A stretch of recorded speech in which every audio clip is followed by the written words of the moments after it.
Hey everybody, welcome to the Way Creative Podcast, where we empower you to point people to the way, the truth, and the life in Jesus Christ through your creativity. I'll be your host, Jenna Johansson, and this is my co-host, Ayana Wolf. Hello. Yes, we're so excited you're joining us. This is our first episode, our first podcast, Woo, woo. so we're getting in the game, Yeah. and we're really excited about it. So overall, we want to tell you, first and foremost, a little bit about what the Way Creative is. Because obviously it's an interesting name. Why do we want to call it the Way Creative?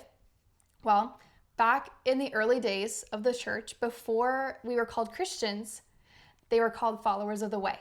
Now, why were they called followers of the way? They were referred to as followers of the way because they followed after the way that Jesus taught. And when nowadays you look around us, there's so many people that take on the label Christian, but their lives don't actually reflect it. And so when we refer to the Way Creative, we really want to see our creativity promoting and helping people walk in the ways that Jesus displayed and what he taught. We were told in Matthew and in Mark and with the Great Commission that we were called to make disciples. And we have incredible gifts. We were born for such a time as this to use our creativity to help people walk in the way of Jesus. So we're really excited. There's so much that he's put on our hearts to equip you, to empower you, conversations that we want to have, and so many things that we're excited to share with you. Well, just a little bit about us. I'm a singer-songwriter. I'm 25 years old. I grew up. I'm not old yet. Old. Well, you're on your way, sweetie. So I grew up in the Pacific Northwest. I have been making music since I was able to make noise.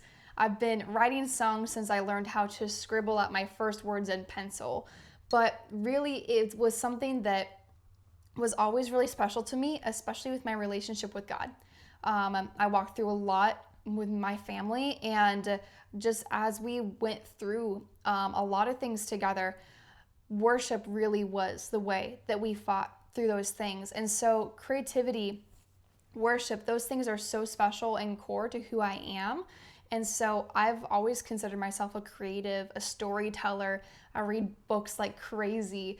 So She has a lot of books. Crazy. And so just this heart for creativity has always been placed inside of me. And so that's a little bit about who I am. Singer-songwriter, entrepreneur, all the things. And She's amazing. And also Ayana's best friend. Oh, yeah. Put that in the bio. There we go. I'm Ayana, not Ariana, not Eliana, not Tatiana. Okay.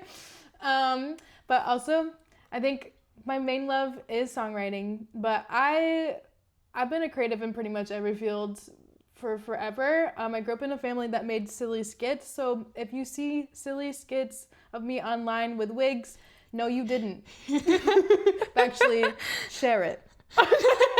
but yeah, I've always loved like video making and editing. It's been fun to get back into that, but I do love writing songs and being co-writing. Like nothing sets me on fire more than those things. And it's genuinely the way that I connect with the Lord. And so we're just really excited to be able to just kind of pour into you guys the things that the Lord has been teaching us in this season. And it's still stuff that we're working through, like that is being downloaded into us, but we're just stepping out with what we have. Yeah. And that's the cool thing is like when God gives you something and tells you to work with it, it's not usually a finished product. It's usually a seed. And so He's not going to show you everything. Oh yeah, we could go all day on this conversation. If you're going to sit on the bench till Jesus gives you the full picture, see you in heaven. Pretty much. You got to go with what you have. And this is what we're doing. We're going with what we have. Exactly. But we're having fun along the way. And also, I am Jenna's best friend. Put it in the bio. Put it in the bio. Let's go. Yeah. Well, for today, we're really excited. The first topic that we really felt on our hearts that God just put on our hearts to talk about with you guys is the root of creativity. Where does it come from? Oftentimes we find ourselves, if we're in places of burnout, or if we are just going and going and going, but we feel like we've lost our fire, or maybe we feel like we've lost our purpose to creativity. Like, it's fun, but like, is there something more to what I'm making? Is there actually something deeper to this than just painting a picture or doing choreography for a dance? Like, is there deeper meaning to this? And so, yeah, I don't know. Why don't you just take us into that first point? We get our creativity from the ultimate creator, God himself, the person who created us, which is so amazing. If we go to the beginning of the Bible, Genesis 1:27, so God created mankind in his own image, and in the image of God, he created them, male and female, and he created them.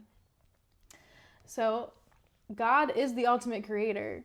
And what I love is that we oftentimes find ourselves delighting in God's creation. And let's say one of my favorite things to do is be in nature and like see the sunset. And sometimes I've heard Jenna like just admire the colors in the sky during a sunset. I'll tell you, I feel like I tell God, I'm like, I would be a professional cloud watcher. Like, it might sound the silliest thing ever, but there's so much detail in the sky. And when God paints a sunset, like, I'm astounded.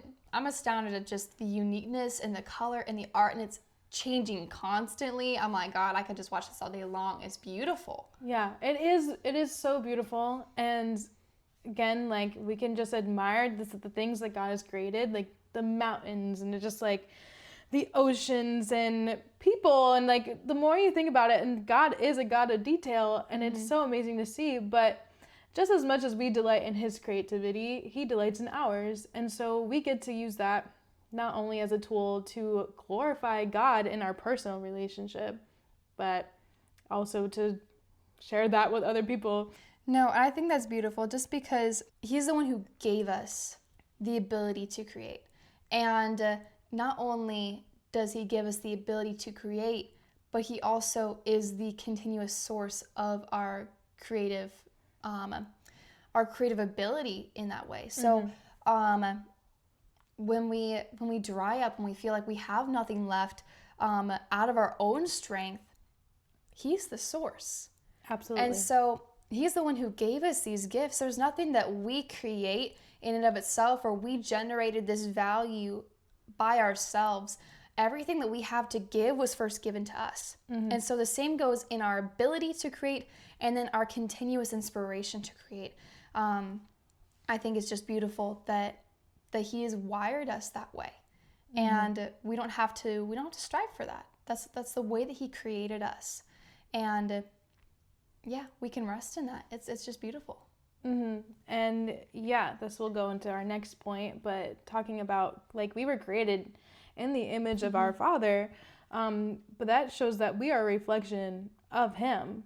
But we reflect what we behold, essentially. And so sometimes in creativity, as you know, like, the world creates, but they're creating out of their flesh. And so we can either be creating from our flesh or directly as a fruit from our relationship with the Lord. No, there was an analogy that God gave me at one point, and it was really, really cool, because being a musician, being in like creativity that has to deal with sound, this word resonated with me, to say the least. But basically, God showed me, he gave me this analogy. You know how, like, when a glass is in a room and they play a certain frequency, they play a sound at a certain frequency, and all of a sudden that glass just begins to shake and vibrate until it finally shatters? That glass was resonating with the frequency in the room.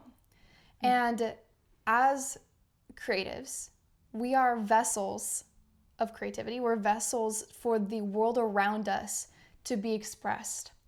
And so when we are attuned to one thing or another, a way that people typically talk about it is, oh, that really struck a chord within me, or I really resonated with that.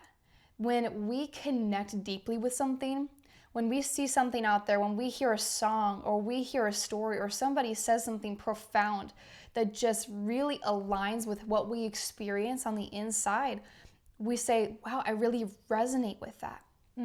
And when we resonate with something, there is an automatic outpouring that comes from that. It is a sound that comes from within us. For instance, when you hear that glass, when it's resonating with that frequency, it creates a sound. Yeah. You hear that sound. Is that glass, like you could try tapping that glass all day long and you could hear a sound and but you're doing all this work. But when that frequency is played, you don't have to do anything. That sound comes from within that, from that glass, and creates this sound. And obviously it gets so intense that the glass explodes. But when we as creatives recognize that we are vessels, and we will resonate with whatever is around us, whatever we are focusing on, whatever we are beholding, that is something that is so important, because if we are in pain, we resonate with pain. We're going to outpour what we create will be from that place of pain. Yeah. When we are experiencing heartbreak, when we're experiencing joy, when all these different kinds of emotions, whatever is around us that we resonate with, that we are aligned to, that we are attuned to, we're going to create out of those places. Yeah. And that's where you see a lot of the creativity, just that the world creates. It's dark. And yes, there's some great stuff out there, but there's a lot of pain, and there's a lot of just lies and things being taught, and truth, quote unquote, being really portrayed that is not what God has for us. And what is so important is that as believers, it's so easy for us to attune ourselves to one thing or to that thing. We're so focused on the world around us, when in reality, we are called to attune ourselves to Jesus, to his heart and what he is doing. Because one, like, he's our Father. He wants to give us so much. So oftentimes we don't want to be in that place of striving. We want to be in that place where that creativity is coming out from within us. There's a quote that I absolutely love. This is one of the quotes that I have been obsessed with ever since I heard it. And it's really kind of defined a lot of what I have felt that the way creative is supposed to help us do. And it's by Robert Henry, and it says, "The object isn't to make art. It's to be in that wonderful state which makes art inevitable."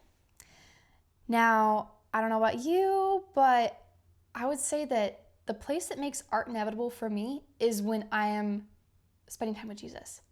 And when I am locked in with with my relationship with him, when I have spent time with him and I'm in his presence and I'm receiving from him, oh my gosh, the overflow from that is so much more, like 10 times better. It's more me than I could ever try to be on my own. It's more Jesus than I could ever try to be on my own. And it's more impactful. Because I don't know about you, but when I create, I don't like the idea of just creating and it doing nothing. I don't want it to just be without purpose. I don't want it to be out of my own strength. I want it to really like give back to the heart of the Father. I really want it to impact those who hear it.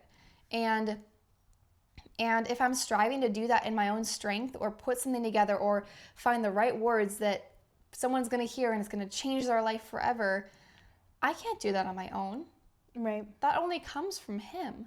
Yeah. And so it's this beautiful idea that when we align ourselves and we attune ourselves to the Father and his heart, what comes out of us and what overflows from within us is the natural design of what we were called to do. It is going to not only impact the people around us, it's not only going to be aligned with the current time and place and moment when it is needed, but is going to have purpose attached to it. Mm-hmm. And then we get to have a lot of fun doing it. Yeah.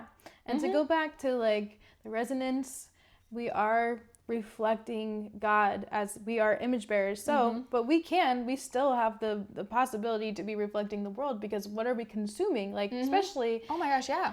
in this consumer population, we're constantly being fed so many things, and a lot of it's worldly. Unfortunately, I'm guilty. Like, I wake up, I pick up my phone, I start scrolling, and just death is produced from those places. Like, oh my gosh, yeah. the striving, the flesh, the fleshly desires, like the expectations of the whole world and the society, and like what they are saying, hey, this is good, this is what you need to have, this is what you have to be successful, all these different things. Yeah. And there's a verse that I really love that talks about this. 2 Corinthians 3:18. But we all, with unveiled face, beholding as in a mirror the glory of the Lord, are being transformed into the same image from glory to glory, just as by the Spirit of the Lord. So same goes for what are we beholding, right? Because we are being transformed by what we're beholding.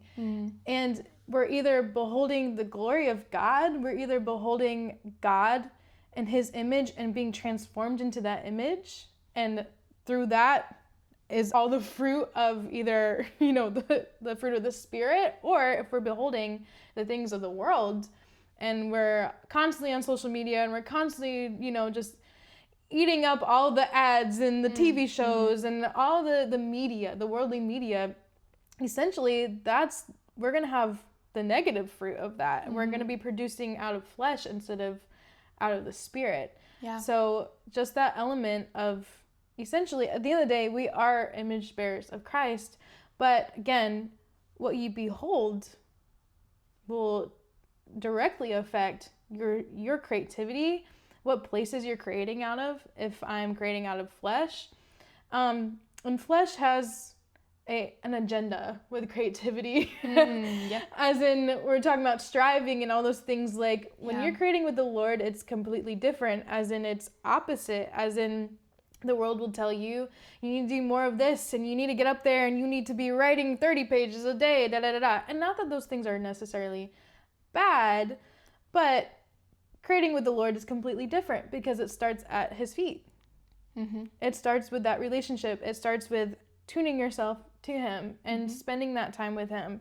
And creativity is the fruit of that. It's not the fact that, oh, I'm just gonna go do that. I'm gonna go spend time with Jesus just so I can be creative. Like, that's not why I'm spending time with Jesus. But essentially, because we get it from him, and if we behold him, it's just the natural, it's that overflow. It's the overflow in the Spirit and the presence of God, because he is a creative.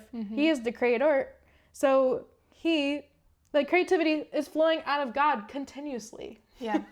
And so when we spend time with our Father, like, that creativity also comes into us and out of us as well. And that ends up being shown in the fruits of the Spirit. Yeah. No, there's something you said that reminded me of this story, but it was I would say probably just over a year ago. I'm a huge reader. I could read a 450-page book in a day, and I could go hang out and do other things. So I'm a fast reader. A serial book reader. Yeah, if I wanted to be. So I try to have a life nowadays. But basically, I love reading. And something that caught me, because this was a while back. My taste in what I've read has changed dramatically over the years. But there used to be a time when I could walk into Barnes & Noble and look at the young adult book section and say, read it. I read a lot. And when, part of my testimony is, I used to read books that I shouldn't be reading, that a young girl shouldn't read. And with my past and, what I've walked through, that was something that, I'd stumbled into, and I didn't want to be there. And I have just a huge testimony of how God has brought me out of there. But what I noticed was when I would read just even books that were fine, but just had darker themes, and were pulling me in different directions that weren't dwelling on Jesus, weren't dwelling on the things that were giving me life, but instead I was letting myself consume all these things that were full of all these like darker themes and all these, whatever you want to call it. I noticed what it was producing in my heart. I noticed that I had a harder time writing songs, that I wasn't inspired. I noticed that my overall countenance was full of just more depression and more discouragement. And this is all coming out of what I was consuming. Yeah. And so with all these things, one, that just shows you the power of content. What we consume and what we create has such an impact on people. But then two, I realized like God spoke to me in that moment and said, like, how are you going to create stories that are going to reveal the kingdom to people when you're constantly consuming stories that are of the world? And that cooks. it's truly like, what are we going to choose to fill our minds with? Because if we are going to live as creatives on mission for the kingdom of heaven, then what we consume matters.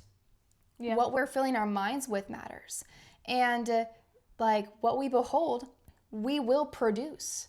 We are teaching ourselves. We're consuming those things. How do you raise a child?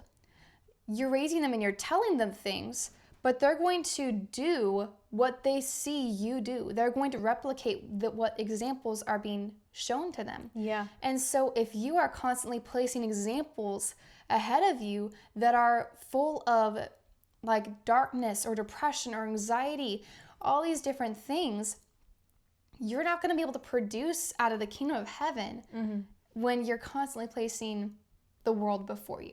Yeah. And so that's huge. Yeah, absolutely. And so, I mean, all of that not only, it affects our creativity, but it's a whole thing. I love psychology. Oh, yeah. I love psychology. I love mental health. What MBTI go to therapy, guys. You got an MBTI? What MBTI are you? INFJ. INFJ. We found each other. I know. It happened. In the sea of different personalities, because INFJ likes to be like, I'm unique, and then we found We're each rare. other. I'm rare. And my best friend's an INFJ. We can be rare together. Yay! Cheers to that. Cheers to that.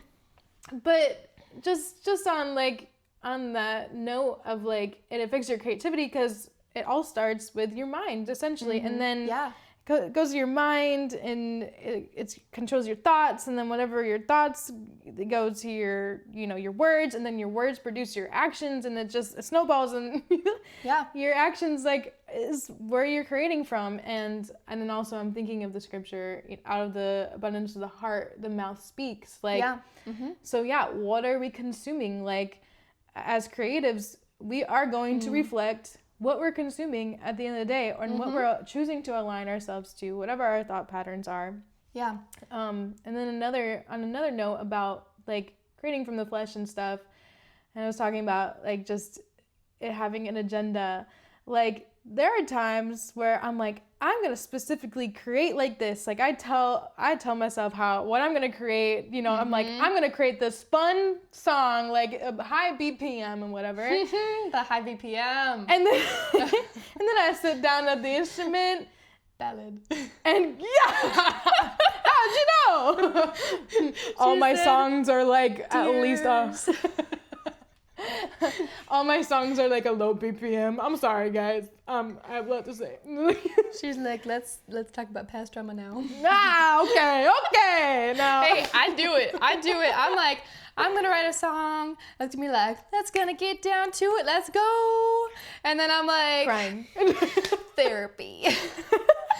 But essentially, it's typically. I can have an agenda, like, in my flesh of, like, striving of, like, I'm going to create like this, and I'm going to do this. And again, not that structure is a bad thing, but creating with the Spirit is different, because I could be like, I'm going to create like this, and I'm going to go in that co-write, and I'm going to specifically write about this, and da-da-da-da. And then I get in there, and the Holy Spirit's like, so actually, open your Bibles to Psalms 31. Oh, especially, like, when there's, like, a goal in mind. Like, we had the opportunity to go to a songwriting retreat this last year, and we got to do a live recording, and there were certain types of songs that's like, okay, like we are looking for like this kind of type of song for this album and what we're doing. And so it's obviously like you want your song to get chosen, so you walk into a co-write thinking, okay, like what kind of song are we going to go for? Are we going to go for the slow song? Are we going to go for the upbeat song? What kind of songs do we still need, and how can we fill that gap? And it was so cool because I remember there was a song share that we had afterwards, and one of the ladies was talking about how like, yeah, like a bunch of us like were trying to like write that slow song that we didn't have yet, but they're like, you know what, like we just got into the room and we're like, we're feeling a fast song. We're feeling like it might not be what gets chosen for the album, but it's still something that like we felt in us and that God was breathing on us to create. And so what if it didn't get chosen for the album then? That doesn't mean that it just still doesn't have a chance, or that it didn't have a purpose for that time, because you never know what God is going to do with your creativity. We just have to be faithful to it. Yeah, God creates differently. He's not thinking, oh, what's gonna, get the most money and whatnot. Like, he's like, this is what I want you to create for this. And maybe, you don't even know what he's gonna do with it, but it's just like, we can have our agenda in the flesh and like just be striving for those goals as creatives, and God can completely sweep that up. Oh yeah. But like that's part of the surrender to it. Like when we are constantly when we're aligning ourselves to him and we're choosing, okay, God, I might want something and I might think that your will looks a certain way, but I'm willing to lay down my idea of what it's supposed to look like to receive from you what you truly want to do in this moment. And when we do that, it unlocks so much. Yeah. Like the resistance, gone. The only resistance left is going to be the resistance of fear and what's going to try to keep you from pressing into what God has for you. But you're no longer going to be fighting with your own limitations. You're going to be stepping right into the river of grace and going straight into it and watching what God produces when we say yes.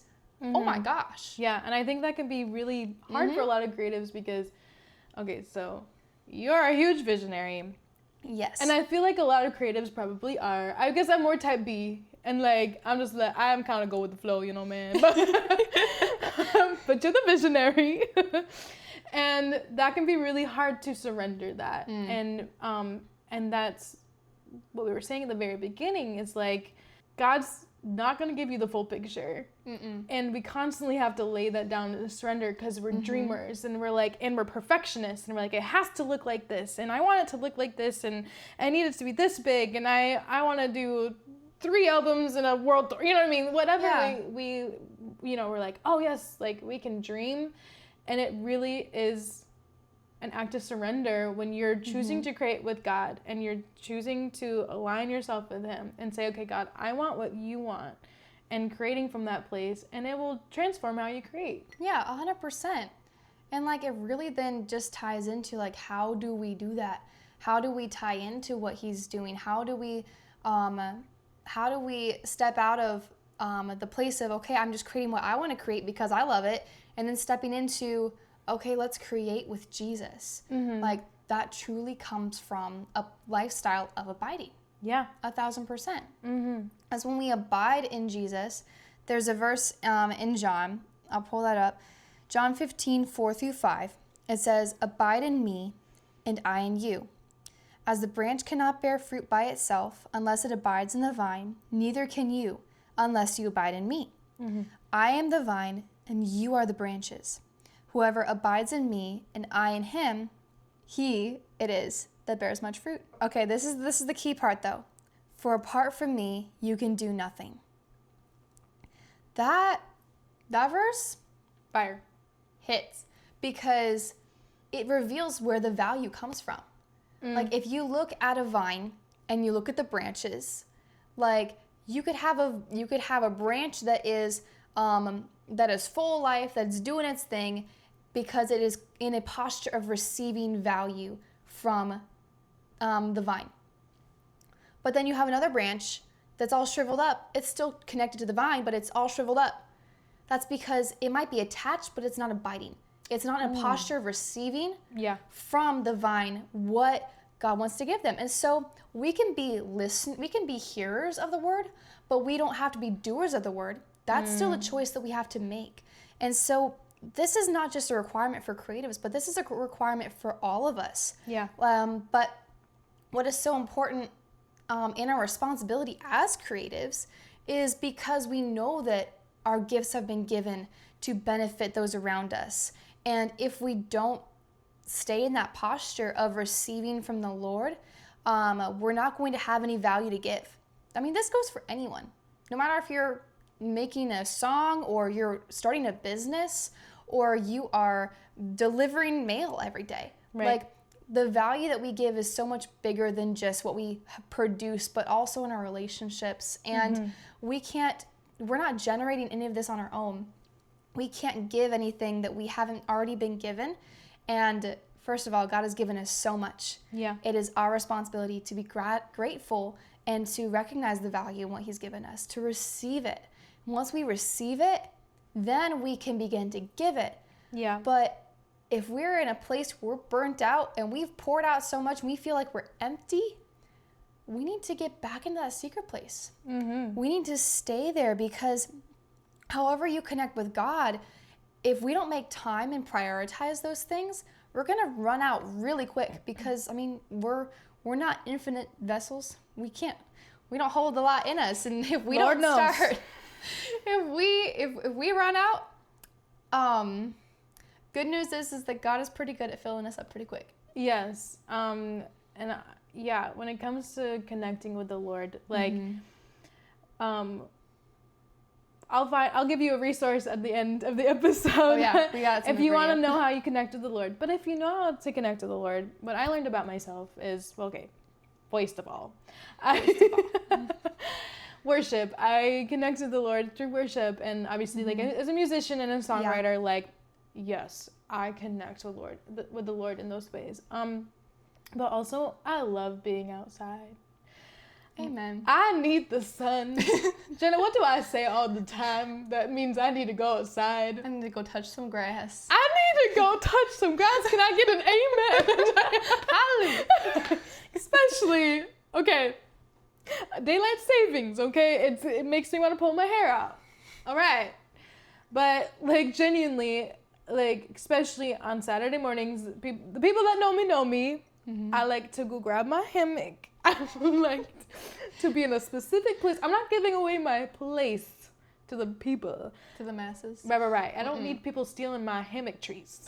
But I stay right by the water. And I spend time with the Lord out there, and I take a walk, and it truly is like, I receive so much from the Lord when I'm out there, and the fruit of that is creativity. Like, more times than not, I leave a hammock session with a song start. But that wasn't the reason I went out. It was to connect with the Lord, because that's how I connect with the Lord. And, you know, that affects every area of my life.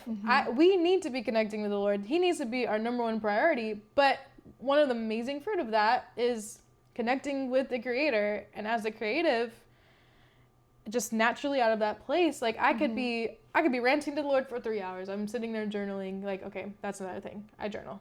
I need to journal. Yeah. I'm sitting out there like, Lord, here's all my problems. And then I'm sitting there and I'm like, admiring the water. I'm like, wow, thank you, Jesus. And then all of a sudden, songs start. Like, it just naturally flows out of that place. Now, I could be home trying to, like, pull out anything and be like, I need to write a song, which, again, preparation, all those things, and, like, stewarding, like, sitting down and playing the piano, it's not a problem.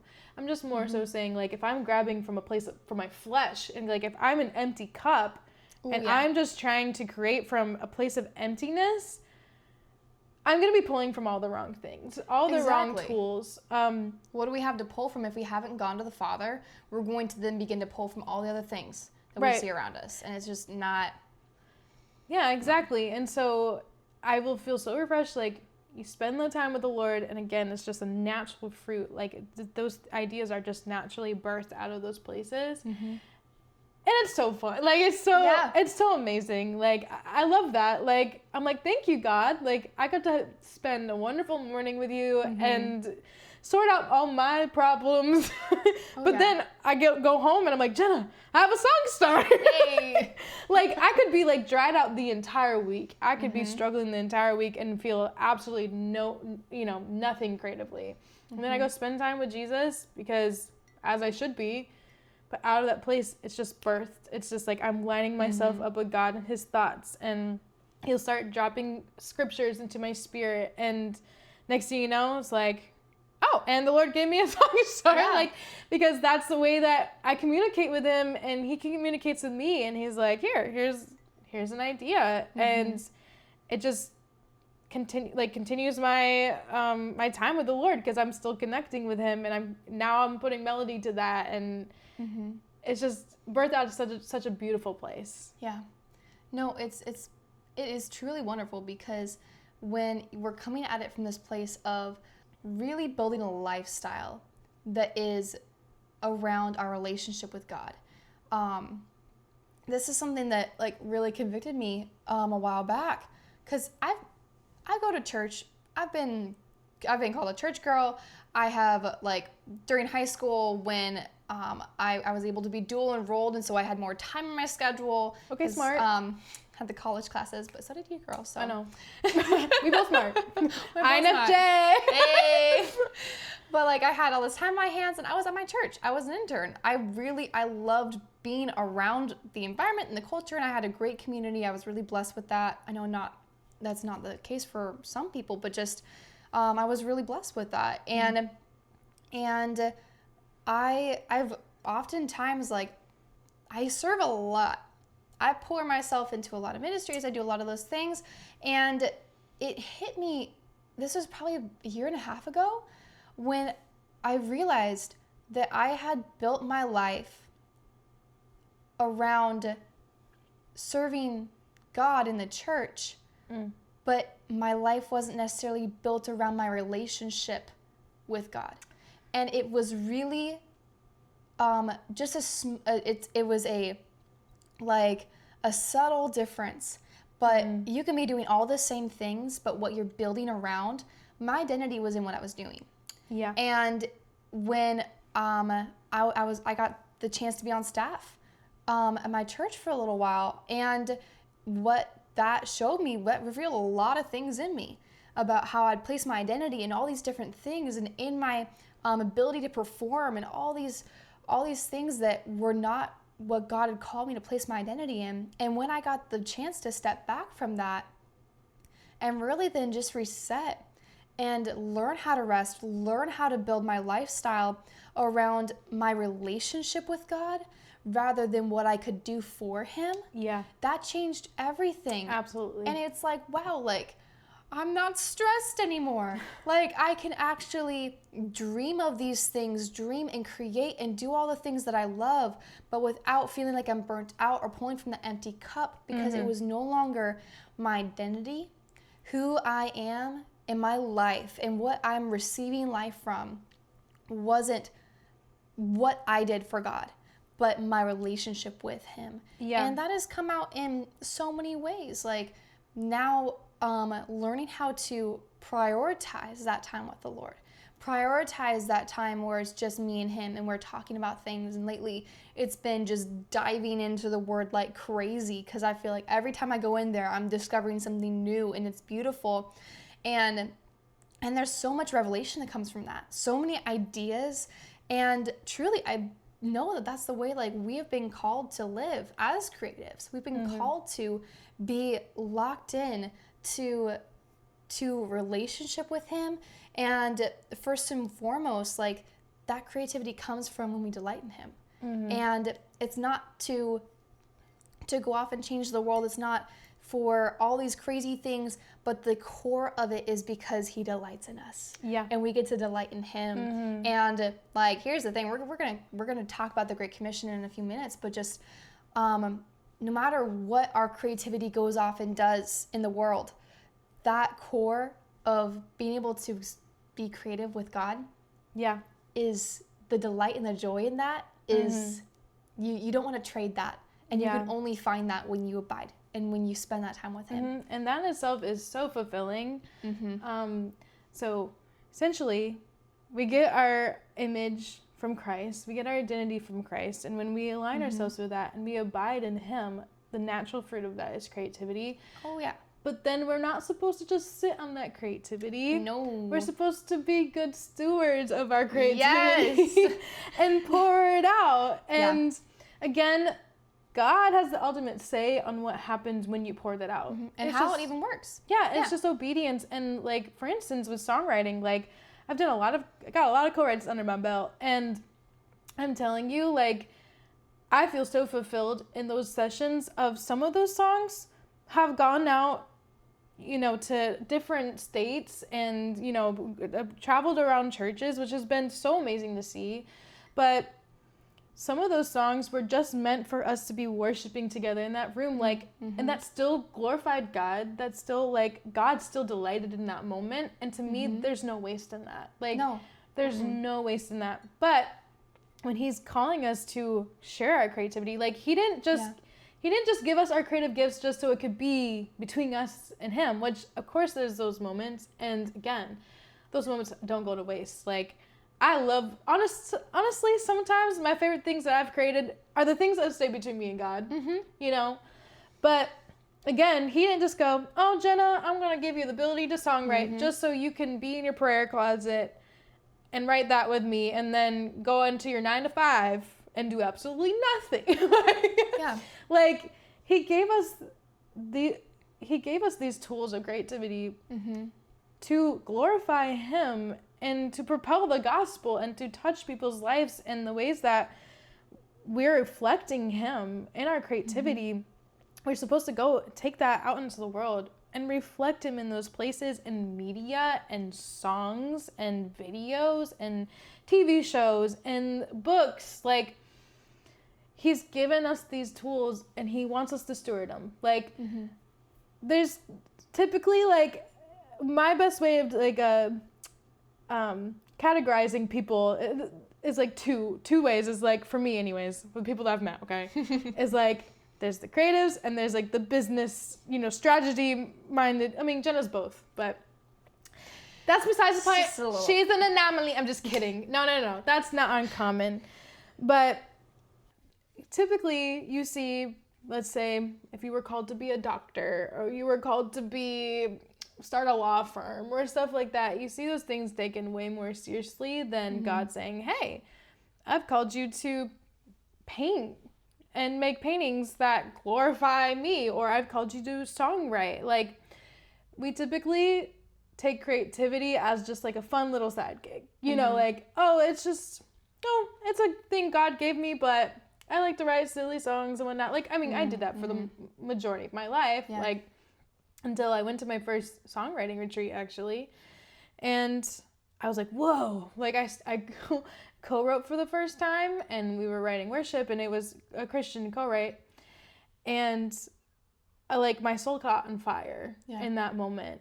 And I remember thinking, wow, like, this feels like I'm tapping into what I'm made for. And at the time, I was in Bible college to be a worship leader, actually. And I was learning so much from that, but it took my entire schedule. And I remember leaving that experience going, wow, I need to be songwriting more. And I told God, well, look at my schedule for school, and this is obviously important. Like, I want to get this degree. And it was Bible college by all means. And I was like, I was full-time Bible college. I'm like, Lord, I have no time for songwriting. And so I told God, I said, you know what? I will write in the summer. I was like, right now, I do not have time.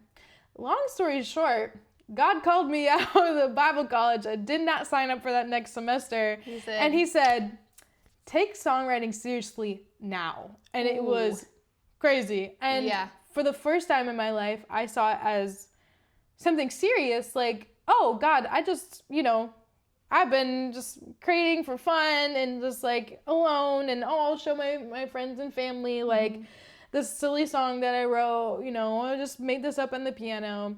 Like, that's what it was for me. But in that moment, I saw that God's like, no, this is a gift I gave you for a reason, not just for you. Like, it's selfish, honestly. Like, if we want to really get into it, I was creating selfishly, as in, it was just for me. And now I have this perspective. It's like, no, he's given me this as stuff for us to steward well. He's not just giving it to you so you can go make a little video and this and that and the other thing, like, just for fun. Like, we get to have fun. By all means, we're always having fun, co-writing, making videos, whatnot. But he wants us to take it seriously, because that is a way, it's a tool. In media, like, we could be making books, writing songs, making movies, like, all of those things to glorify God. Yeah. Like, he's given us that creativity to do that, to push forward his gospel, essentially. No, this is something that I'm like crazy passionate about, and something that he's been speaking to me about over the past couple of days, because the second that we get saved, the second that we accept Jesus as our Savior, we don't technically have to be here anymore. God could just say, boop, and bring us right up to heaven, and we get to be with him now. But no, we are still here. And why are we still here? He literally says it in the Word. It says in Mark 16, 15 through 16, and he said to them, "Go into all the world and proclaim the gospel to the whole creation. Whoever believes and is baptized will be saved, but whoever does not believe will be condemned." And I truly believe that like we, without Jesus, are under the weight of our own condemnation. Like, we aren't able to fully see ourselves with a clear conscience, with outside of the light of Jesus' sacrifice for us. Yeah. And when he says the gospel, it's not just what Jesus has done for us. It is everything that comes out of that. It's the freedom from anxiety. It's the freedom from oppression. It's the freedom to fully live in peace and joy and life and love and become everything that we were made to be. And we see so many examples of that in the Bible, of what happens when the gospel is really put into effect. Like, what is the good news for Ayana's life? What is the good news for Jenna's life? What is the good news for your life? And it starts with what Jesus has done with us, and then is everything that comes from that. And when he gave us this command to just take the good news everywhere we go, it's something that applies to all of us. And looking at this new year and asking God, like, what is my vision for this next year look like? Is it like financially? What do I want to do here? I want to get fit. I want to go back to the gym. I want to go do all these different things. But at the end of the day, yes, it benefits me, but where's the greater purpose in it? And looking at the Great Commission, it's beautiful because it applies to everything. The gospel applies to every single area of our life because Jesus applies to every single area of our life. And as creatives, we get the gift of really being, not just being walking testimonies of what Jesus can do in someone's life, but we get the coolest way to show it to people. We get to use our gifts in partnership with God to really show people what it's like to walk with Jesus. Yeah. And it's not all the time. It's not easy. It's not easy. It's simple, but it's not easy. But the reward from it is so worth it. Yeah. And we've been called to that. That applies to our gifts. And it's something that when we say yes to giving our gifts back to God, you were telling me this story earlier about reading in Luke, how when the disciples, they gave, this is before they were called, and before they were the disciples, they were all, a bunch of them were fishermen, and they had a boat, and Jesus was teaching the crowds, but he couldn't project, or they couldn't all hear him, and so he needed to stand up on something higher, and so they lent him their boat. What they needed to create and do their job, they gave him their boat, and it was their platform. And so once Jesus then used their boat and taught the crowds and everything, and they went out to go fishing. What happened next? They went out to go fishing. Jesus is like, cast your nets. And they're like, why? Like, we have had no luck all day. And he's like, cast your nets. And they did. And they had way too much fish than they knew what to do with. Yeah. But God, like Jesus in that moment, he blessed them. He gave them back what they already had. Like, they were struggling to fish that day. They were having no luck. They gave Jesus their platform, and literally their platform. Yeah. But when we talk about our platform as creatives, like, hey, God, we're giving this over to you. Yeah. And Jesus turned back around and said, hey, I'm giving you back your boat, like, here, now go fish. And they were, like, blessed in abundance. Yeah. And when we give our platforms to Jesus and we give him this business, when we give him our lives, like, and we surrender those things, it's not a loss, like, because it comes back in return. He gives it to us, and we end up getting so blessed in return. It's more than we could ever ask, think, or even dare to imagine. And like, this is not a requirement. This is not something that, like, we have to do for God to love us. God will love me. God will love you. God will love anyone. Even if they say, God, like, I'm not going to give you my boat. But at the end of the day, what he's inviting us into is an opportunity to be part of the greatest adventure, to be a part of the greatest story ever told, and to use what we've been given to multiply it. And it's like the parable of the talents. But all we have to do is say yes. All we have to do is say yes to that invitation wherever God is asking you to be obedient, whether it's to make that post, whether it's to write that song, whether it's to tell that story, whatever it looks like. When we are obedient and we give him our yes, he takes that and he multiplies it. He multiplies it and he uses it for something even greater than we could have ever imagined. We might not see it until we get to the other side, but we know that he is faithful, and we know that he's a multiplier. Yeah. And so it's an invitation. It's an invitation to be a part of the greatest adventure. And I love it. That's my favorite thing, that we get to be part of that. Yeah. And it puts purpose and paints purpose over every single thing that we do, because we get to be the storytellers. We get to be the walking testimonies of his goodness and what he's done. And that's why we're here. That's why we have the Way Creative. That's why we are dedicating ourselves to empowering others and empowering you as a creative to walk with Jesus, so that everything that comes out of you is going to reach the lost, disciple them, teach them, and bring them into a deeper relationship with God, because we have been given the coolest tools to do so. Yep. And so why not use them? Why not use them to change the world? Because he's already doing it, and he's asking if we want to be a part of it. Yep. And how does that start? It starts at the feet of Jesus. Amen. It starts with abiding in him. It doesn't start with you trying to make it happen yourself and going, oh, well, I think I could X, Y, and Z. I'm going to sit at the feet of Jesus because I refuse to do this without him, that creating out of that overflow. And so it really is discovering how you connect with God.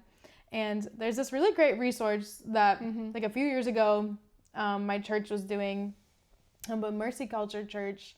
Let me pull it up. I don't think They did, like, a really cool assessment where, like, you could fill out different things, and it would help you just find out ways that you connect with God, which is important because not all of us connect with God in the same ways. Like, some people are really into worship. Some people are like, that's great, but I love prayer. Like, there's different ways that we naturally connect with God, and sometimes we don't know what those ways are. And knowing those things really helps, because then you're able to then lock in a lot quicker. If you Google connectwithgod.online, Mercy Culture Church made a resource. It's not, it's probably connected to the website, but they made a separate website for it. And you just take this assessment. It'll take you at most 5 minutes. It's free. But it'll give you that resource so you can figure out, how do I best connect to the Lord? Because that's where it starts. That's where everything in our relationship and everything in our lives, like the presence of God, like that's all that matters. Mm-hmm. But as creatives, if we're wanting to partner with God in our creativity and ask God, what would happen if I gave you my creativity? Mm-hmm. What would happen if I created with you and out of a place of overflow and not in a place of burnout and striving? It starts at the feet of Jesus. It starts with you literally connecting with the Lord mm-hmm. and aligning yourself with him and tuning into him and going, what is the Lord saying right now? And having that, essentially, you bared the image of Christ because you spent time with him, because you beheld Jesus, mm-hmm. the face of Jesus. You sat with him, you met with him, and now your fruit, your creativity will pour out from that place. Yeah. No, that's good. Whatever you take out of today, if the only thing that you do after this moment, if you're looking at your 2026 goals and what you want to do, if you make prioritizing spending time with Jesus mm-hmm. the one thing that you focus on for next year, we promise, like, your entire life will change. Absolutely. And your creativity will change, and you're going to see so much come out of that just from prioritizing that than you could have ever imagined. Mm-hmm. And so I know that we're excited to see what he continues to do with our creativity, and we really can't wait to see what he does with yours. And so we're really grateful that you joined us today. Woo-hoo! We made it, first episode. Let's episode go. 1. That's a wrap. Hey, that's a wrap. Hey, that's a wrap. Hey, write that down. That's a good song start. Hey. But if you liked what you're hearing today, if this really resonated with you, shameless plug, then definitely like this video, subscribe. We're gonna be posting more regularly. And then if you're listening as a podcast, give us a follow, because we really know that what God is doing in the community of creatives right now is so big and so mm-hmm. important, and we're called to come together in unity. We're called to encourage each other, to support each other, to really run the race that he set before us. Yeah. And we're gonna change the world together. Let's do it. Let's go change the world together. We'll see you in the next episode. Bye. Bye.